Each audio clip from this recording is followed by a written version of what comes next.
د بیعت رضوان په موقع باندې چې کله نبی علیه الصلاۃ والسلام حضرت عثمان غنی رضی الله تعالی عنہ خپل سفیر جوړ کو مکه مکرمه ته ولېګو نو دا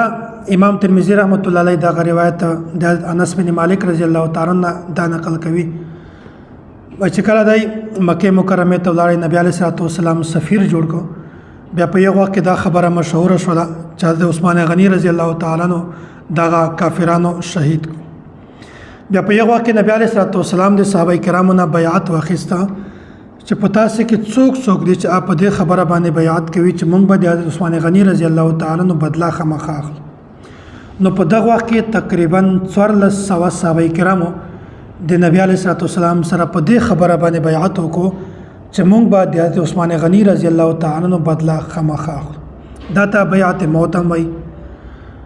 بیا دغه رنګه په دغه موقع باندې نبی علیه الصلاۃ والسلام د خپل لاس په بل لاس باندې کې خود او دا خبره بیان کړل چې هذه ید عثمان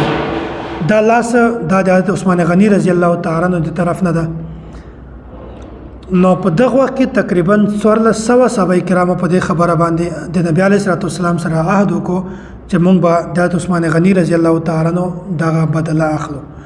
نو په دغه وخت کې دا بیعت شو د دې لاندې د وی ونه لاندې شوی وو د وجنه قران کریم کې هم دا خبر راځي د بیعت شجره وای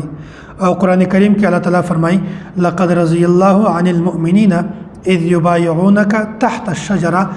دغه تحت الشجره دغه مراد هغه زیده چې دی وی ونه لاندې نبی علیه الصلاۃ والسلام د صحابه کرامو نه بیعت اخیسته وو په دې خبره باندې چې عثمان غنی رضی الله تعالی عنہ یو غلط پیغام دی تر رسیدلی وو چې هغه د شهید کړی دا نو ټول صحابه کرام په هغه وخت کې نبی علیه الصلاۃ والسلام سره دا بیعت نو په دې وخت کې دا یو واقعه بل هم مختصر په ذهن کې کېنویا نبی علیه الصلاۃ والسلام په دغه وخت کې د عمره په سفر باندې ته صحابه کرام هم ورسره د عمره په سفر باندې وو خو مشرکینو نبی علیه الصلاۃ والسلام او صحابه کرام بالکل یې منع کړل د عمره کول اجازه نه ورکو نو حضرت عثمان غنی رضی الله تعالی خو اسه هم سفیر او هغه خلاړو بیا هغه خلکو حضرت عثمان غنی رضی الله تعالی ته فرمایل ورته ویل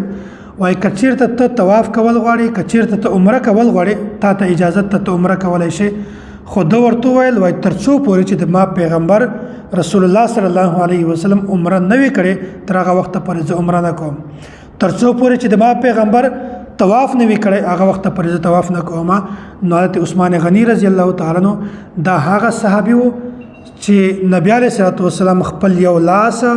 دا د طرف نه د شمار ک چې دا لاس د عثمان غنی رضی الله تعالی عنہ دا لاس او حضرت عثمان غنی رضی الله تعالی عنہ د عام صحابي نه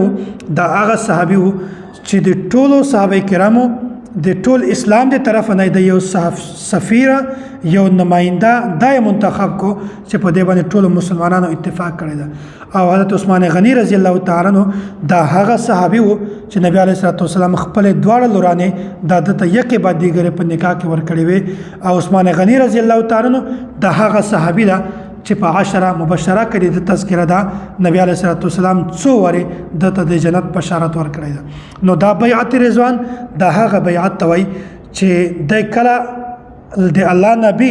سفیر جوړ کړو مکه طرف ته په یو وخت کې مکه مشرکین او نبی علیه الصلاۃ والسلام او د صحابه کرامو د عمره نه د طواف نه بالکل منع کړل